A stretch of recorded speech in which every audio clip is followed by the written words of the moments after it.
Hello. Bhagat ji सच्चाई सच्चाई बहन जी।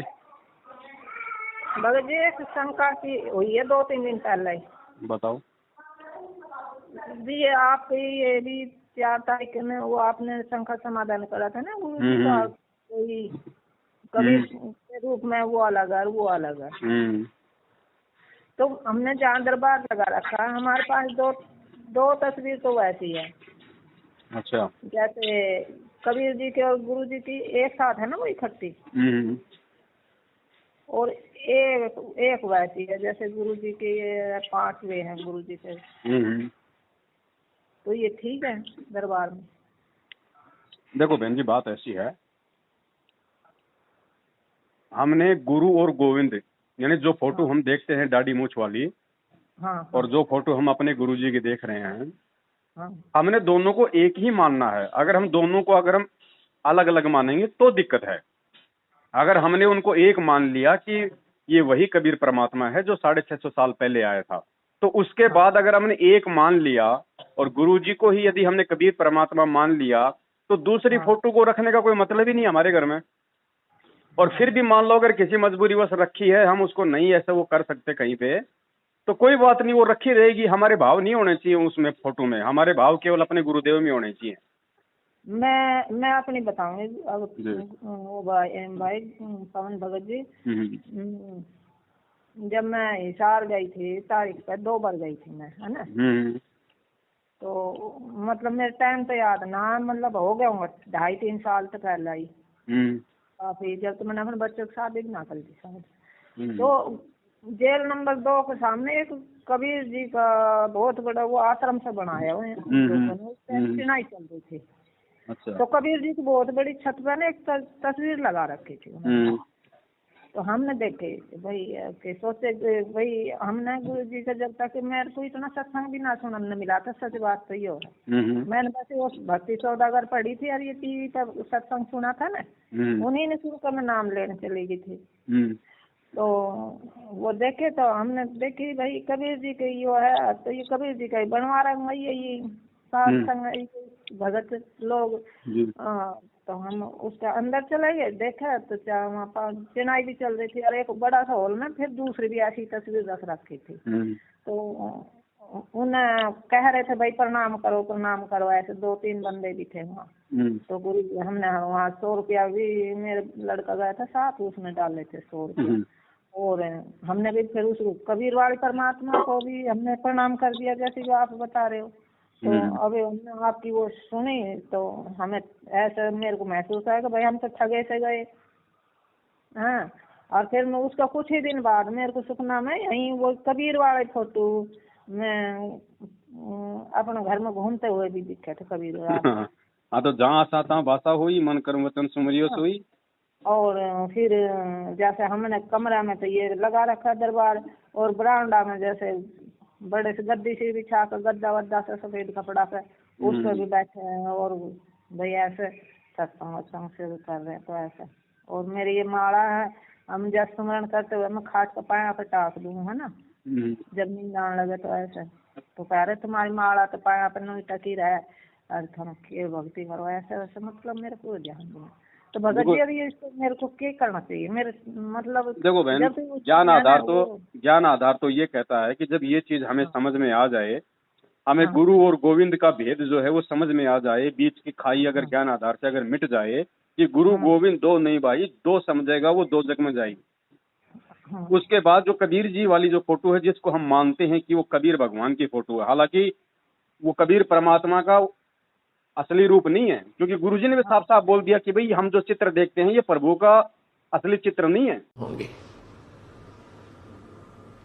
पुण्यात्माओं, अब तो ये दास बैठा है, यदि यहाँ परमात्मा इसी मानव शरीर तो है ही उनका, क्योंकि बनारस में 120 वर्ष रहे, और अब भी वो आ जाते।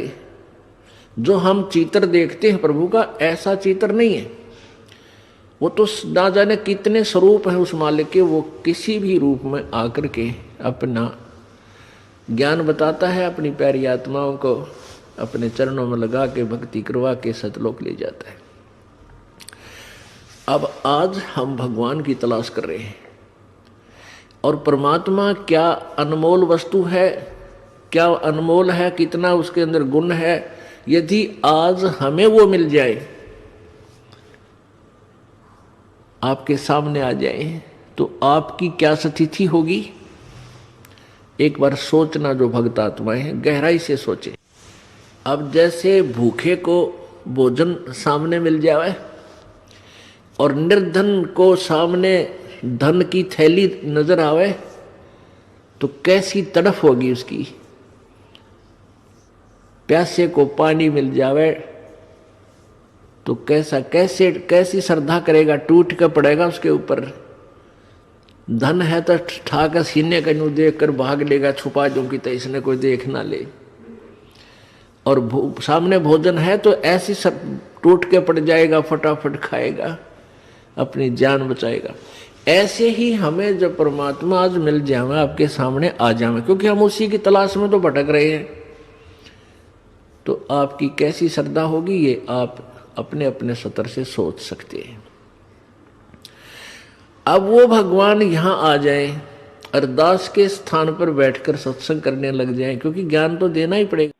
हाँ। उसके बाद हमने उस फोटो को भगत जी हमने अपने घर में नहीं रखना है, सिवाय अपने गुरुदेव की फोटो के। अगर वो फोटो घर में रहेगी तो जाहिर सी बात है हमारे उसमें भाव रहेंगे कहीं ना कहीं, और भाव रहे, कल को शरीर छूट गया तो काल भगवान फिर उस फोटो वाले रूप में आके हमारे को ठग देगा।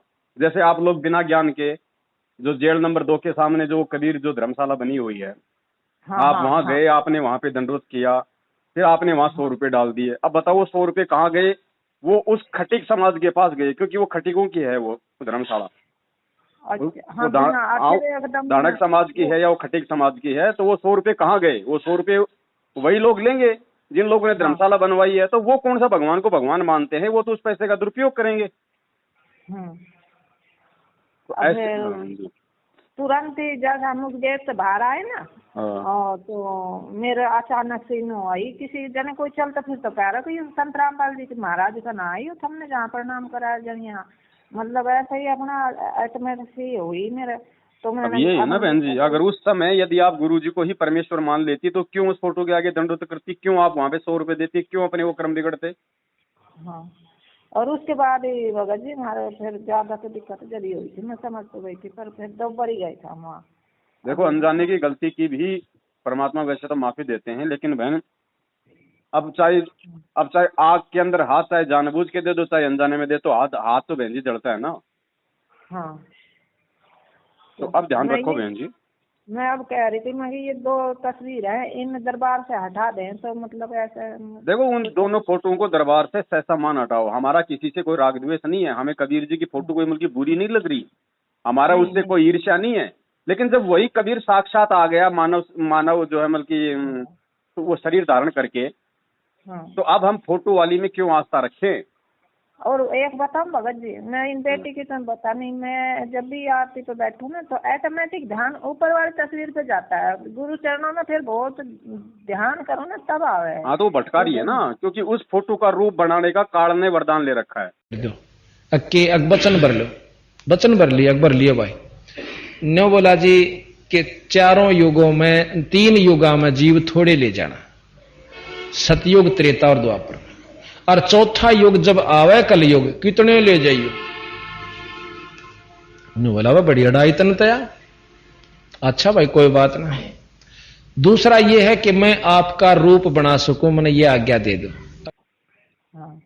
भाई तो मैं ऐसे ही सोच रही थी, हम पहले आपसे थोड़ी शंका समाधान कर लें, और फिर मेरे मन भी ऐसे ही कह रहा है कि भाई इन दोनों तस्वीर ने उठा कर हम यहाँ कहीं और साइड रख दें या ऐसे। हाँ, आराम से उनको रख दो, अगर कोई अखबार वगैरह लपेट के या जैसे भी है, या आप जी ऐसा करो, आपने कोई शीशे में जड़वा रखी है? वैसे ही है ये, एक तो वैसे ही है, एक ये आश्रम से ही ली थी वहीं से ना। उसमें क्या है? वो मतलब शीशे वासे लग रहे हैं क्या? नहीं, हाँ, एक फ्रेम में है, तो उसको फ्रेम से निकलवा के किसी भी फोटो वाले के पास ले जाना, कभी समय मिले तो उस अंदर वाली फोटो को निकाल के उसकी जगह गुरुजी की फोटो अंदर सेट कर देगा। और वो जो फोटो जो आपने निकाली है ना, उस फोटो को आप जी घी लगा के मतलब सवा कर देना। अच्छा जी। हाँ, उस फोटो को घी के साथ में सवा कर देना, ठीक है जी, है ना। क्योंकि जैसे ये पुस्तकें वगैरह फट जाती हैं, जो बची हुई जोत है जैसे रक्षा सूत्र है बच जाता है, तो उनका लास्ट में क्या करते थे वहां पे आश्रम में परमात्मा, उनका मतलब कि हवन करवा देते थे। हाँ तो जो घी है ना, घी डाल के उस चीज को आप हवन कर देना उनको, क्योंकि हमने बहन जी केवल अपने गुरुदेव में आस्था रखनी है, संपूर्ण तरीके से उन्हीं के प्रति समर्पित रहना है। तो हमें दाढ़ी मूंछ वाली फोटो से कोई लेना देना नहीं है। जब ये ज्ञान हो जाए, आज से पहले तो हम भी लगे रहे थे, हम भी मान ही रहे थे उनको भगवान, लेकिन जब अब मालूम पड़ा कि भगवान तो हमारे गुरुदेव हैं जो साक्षात आए हुए हैं, तो फोटो से हमारे को क्या लेना। ठीक है भगत जी। वैसे यार मेरे को इतना सत्संग सुनने ना मिला था, क्योंकि ये साधना चैनल पे ना वो हर 3 महीने बाद वो ही नया शुरू कर दे। ऐसा 1 साल में इन्होंने वो बना रखा, मतलब जो 3 महीने सत्संग चला, फिर वो अगले 3 महीने में फिर वही चलेगा, फिर वो। तो ये पूरा जो अब आप ज्ञान समझा रही है, हमने कभी सुनने भी ना मिला था मेरे को। तो कोई बात नहीं, अब परमात्मा की दया हो रही है, जागो तभी सवेरा, अब समझ में आ गई तो अब भी अच्छा है हमारे लिए। तो हाँ, तो बस मैं कई दिन से ऐसे ही, फिर एक दिन मैंने बहुत आरती करके परमात्मा से प्रार्थना लगाई, तो भगवान 2 दिन हो गए दर्शन ही ना हो रहा, ये गलती हो रही के ना।